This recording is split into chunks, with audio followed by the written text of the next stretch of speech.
ولا تکونوا کالذین نسوا اللہ فانساہم انفسہم اولئک ھم الفاسقون۔ اور پھر ارشاد فرمایا ان لوگوں کی طرح نہ ہو جانا جنہوں نے رب کو فراموش کر دیا، اللہ تعالیٰ جل شانہ سے غافل ہو گئے۔ تو غافل ہونے کے نتیجے میں ان کو سزا کیا ملی؟ سزا کے مختلف انداز ہوتے ہیں۔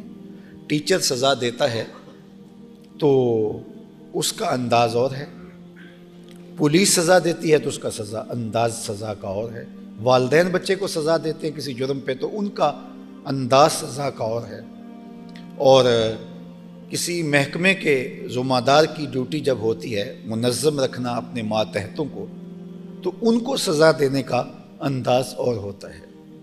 یہ کبھی ایسا نہیں ہوتا ہے کہ سربراہ جو ہے وہ کان پکڑا کے مارنا شروع کر دے جس طرح پولیس کرتی ہے، تو اس کا انداز اور ہوگا۔ تو ہر ایک کا انداز سزا کا اور ہوگا۔ اب اگر کوئی اللہ کو فراموش کر دیتا ہے تو اللہ اس کو سزا کیا دیتا ہے؟ رزق کے دروازے بند کر دیتا ہے؟ بالکل بند نہیں کرتا۔ آنکھوں سے بینائی اچک لیتا ہے؟ ایسا نہیں ہوتا۔ کیا وہ بولنے کی سکت ختم کر دیتا ہے؟ سورج کو منع کر دیتا ہے کہ اس کے آنگن میں روشنی نہیں ڈالنی، یہ میرا نافرمان ہے، مجھے فراموش کر چکا ہے؟ چاند کو اس کے ویڑے میں چاندنی بکھیرنے سے روک دیا جاتا ہے؟ قطعاً ایسا نہیں ہے۔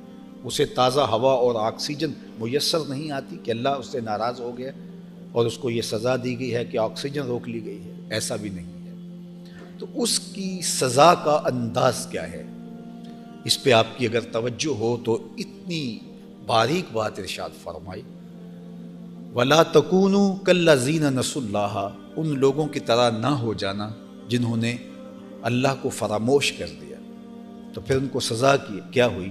فَأَنسَاهُمْ أَنفُسَهُمْ، تو اللہ تعالیٰ نے انہیں ان کی ذاتوں سے فراموش کر دیا، وہ اپنی ذاتوں سے بے خبر ہو گئے۔ خدا فراموشی کا نتیجہ اور سزا کیا ملی؟ خود فراموشی۔ یہ کتنی بڑی سزا ہے، جو خود فراموش ہو جائے، جس کو اپنے نفع نقصان کا علم نہ رہے، جس کو یہ نہ پتہ رہے کہ میں خیر پہ ہوں یا شر پہ ہوں، بلکہ وہ شر کے راستے کو خیر ماننے لگ جائے، تو مجھے بتائیے اس سے بڑی اور سزا کیا ہو سکتی ہے؟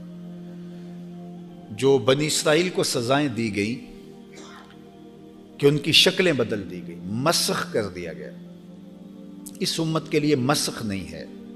وہ بندر بنا دیے گئے، خنزیر بنا دیے گئے، اور مختلف شکلوں میں متشکل کر کے ان کی انسانی شکلیں چھین لی گئیں، یہ ان کی سزا تھی۔ تو یہ ہے مسخ حقیقی۔ علماء نے لکھا اس امت میں مسخ حقیقی تو نہیں ہوگا، لیکن مسخ معنوی ہو سکتا ہے۔ مسخ معنوی کیا ہے؟ کہ کسی کو باندر تو نہ بنایا جائے لیکن اس کی عادتیں بندروں والی ہو جائیں، کسی کو خنزیر تو نہ بنایا جائے لیکن اس کی عادات، اس کے اندر بے حیائیاں خنزیر جیسی پیدا ہو جائیں، اس کو گدھا تو نہ بنایا جائے لیکن وہ مشقتی گدھے کی شکل کے اندر یوں جت جائے کہ وہ سویر سے شام تک اس مشقت کے اندر ہی بسر کرتا رہے۔ تو یہ ہے مسخ معنوی، اور وہ اس کو ترقی بھی سمجھ رہا ہو۔ جانور تو نہیں بنایا گیا لیکن وہ اپنا لباس اتار کے برہنہ ہونا اپنے لیے سمجھتا ہے کہ یہ میرا ماڈرنزم ہے، یہ میرا عروج ہے، ترقی پسندی ہے میری۔ لیکن مسخ معنوی ہو گیا کہ جو جانوروں کو برہنگی میں مبتلا کیا گیا ہے تو یہ بھی اسی عذاب میں مبتلا ہوا، لیکن وہ اس کو ترقی سمجھ رہا ہے، اس کو عروج سمجھ رہا ہے، اپنے لیے اعزاز سمجھ رہا ہے، فیشن سمجھ رہا ہے۔ تو یہ اس کا مسخ معنوی ہو گیا۔ تو فرمایا ان لوگوں کی طرح نہ ہو جانا جنہوں نے خدا کو فراموش کر دیا۔ تو پھر ہم نے ان کو سزا کیا دی؟ سزا یہ دی کہ وہ خود فراموش ہو گئے، انہیں اپنے منصب کا خیال ہی نہ رہا، اپنی توقیر، اپنی عزت، اپنی تکریم، اس کا خیال ہی نہ رہا۔ حضرت بلال بن رباح رضی اللہ تعالیٰ عنہ کا سفر شام، وہ بھی زمانہ نہیں بھول سکتا۔ شام سے پھر سفر مدینہ، حضور کے وصال کے بعد حضرت بلال شہر مدینہ چھوڑ گئے تھے۔ وہ کہتے تھے اب میرا یہاں جی نہیں لگتا، بے چینی تھی کہ اب ان گلیوں میں حضور نظر نہیں آتے۔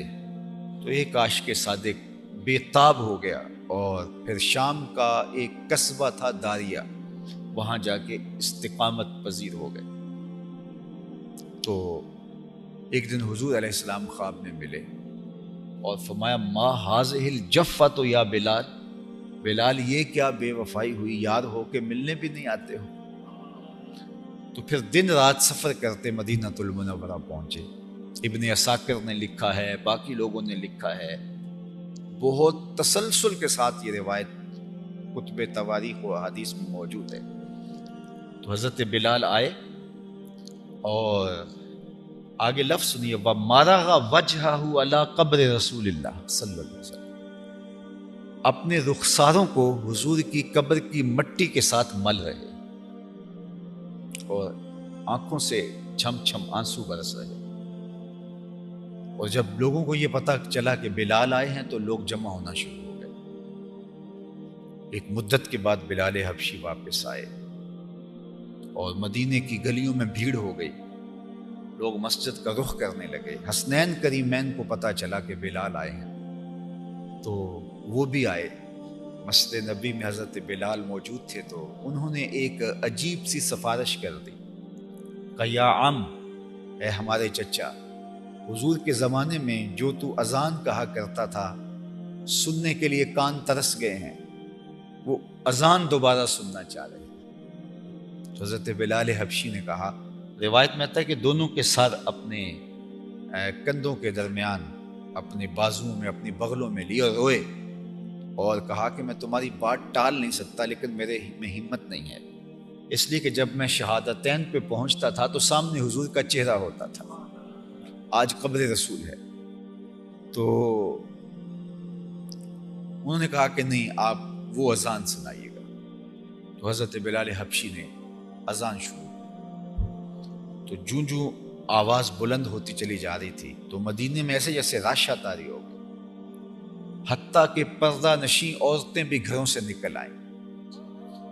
اور جوں جوں آواز بلند ہوتی چلی جا رہی ہے، دلوں میں دل دہلتے چلے جا رہے ہیں۔ ذرا ٹھہر جا مؤذن، میرا دل لرز رہا ہے، کہیں کعبہ گر نہ جائے تیری شوق مست اذان سے۔ اور اقبال نے کہا کہ اذان ازل سے تیرے عشق کا ترانہ بنی، نماز تو اس کی دید کا ایک بہانہ بنی، ادائے دید سراپا نیاز تھی تیری، کسی کو دیکھتے رہنا نماز تھی تیری۔ تو جب شہادتین پہ پہنچے اشہد ان محمد رسول اللہ کہا تو حضرت بلال حبشی گوارہ نہ کر پائے اور بے ہوش ہو کے گر گئے، کیونکہ جب یہ کلمات ان کے لبوں پہ ہوتے تھے تو رخ محبوب سامنے ہوتا تھا۔ بلکہ فتح مکہ کے دن حضور نے فرمایا کہ بلال کعبے کی چھت پہ چڑھ کے آج اذان پڑھو، اور حضور طواف کر رہے ہیں۔ اچھا، یہاں اذان پڑھیں گے تو رخ قبلے کی طرف کریں گے، لیکن جب کوئی قبلہ کے اندر کھڑا ہو یا کعبہ کی چھت پہ کھڑا ہو تو وہ جدھر مرضی منہ کر لے، جدھر رخ کرے گا ادھر ہی قبلہ ہوگا۔ اب حضور طواف کر رہے تھے اور بلال اذان دینے لگے، جدھر جدھر حضور گھومتے تھے بلال حبشی بھی ساتھ گھومتے چلے جاتے۔ اذان ازل سے تیرے عشق کا ترانہ بنی، نماز تو اس کی دید کا ایک بہانہ بنی، ادائے دید سراپا نیاز تھی تیری، کسی کو دیکھتے رہنا نماز تھی تیری۔